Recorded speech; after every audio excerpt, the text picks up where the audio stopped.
ठीक है, यही लिखना है। और दिया है हमें जो मान दिया रहता है ना, 3, 4, 2 संख्या कुछ दिया रहता है, उसी को लिखते हैं।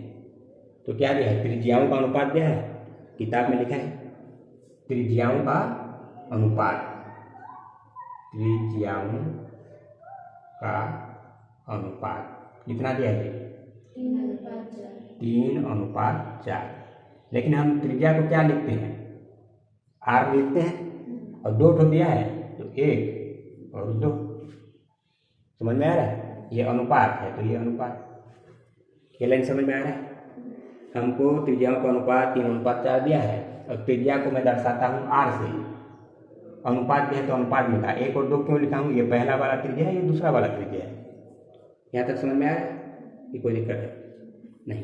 और हमको क्या पूछा है, आयतन का अनुपात ज्ञात कीजिए, बोला है ना, तो सीधा चलते हैं।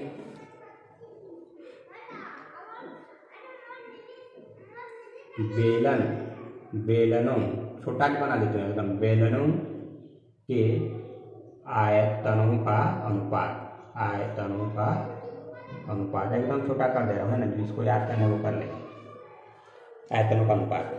अब आयतन का फॉर्मूला, यहाँ आयतन का बात आया तो आयतन का फॉर्मूला क्या लिखे हो, पाई r² h लिखे हो ना।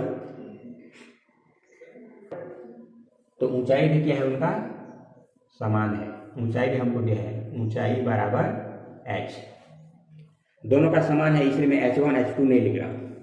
बात समझ में आया, 2 ठो बेलन दिया है तो दोनों का ऊंचाई एक ही है, इसलिए दोनों का ऊंचाई में h लिख रहा हूँ, h1 और h2 नहीं लिखा हूँ। त्रिज्या अलग अलग है इसलिए r1 r2 लिखा है। यहाँ तक समझ में आ रहा है। अब आयतनों का अनुपात, आयतन होता है पाई r² h, अनुपात बोला है तो लिखेंगे अनुपात, यहाँ पर भी लिखेंगे पाई r² h, क्योंकि 2 ठो बेलन का बात हो रहा है। तो पहले बेलन का त्रिज्या r1 और दूसरे का r2, और h को 1 और 2 नहीं करूँगा क्योंकि दोनों में h समान है, इसलिए इसका भी h उसका भी h। यहाँ तक समझ में आ रहा है, कुछ नहीं है, बस फॉर्मूला है। 2 ठो बेलन हो रहा है इसलिए मैं लिख रहा हूँ 1 और 2। पाई को 1 2 नहीं लिखते हैं क्योंकि वो संख्या है 22/7। अब यहाँ से लिखना चालू करते हैं बराबर, इसको मैं इस तरह से लिख देता हूँ, पाई r1 का स्क्वायर h, अनुपात मतलब क्या होता है, बटा होता है, और ये है पाई r2² h, ये वाला। पाई ऊपर है पाई नीचे है, h ऊपर है h नीचे है, ये हो गया r1 बटे में r2, पहले वाले का भी स्क्वायर है दूसरे का भी स्क्वायर है, मतलब पूरे का स्क्वायर है ये। आ रहा समझ में कि नहीं आ रहा है।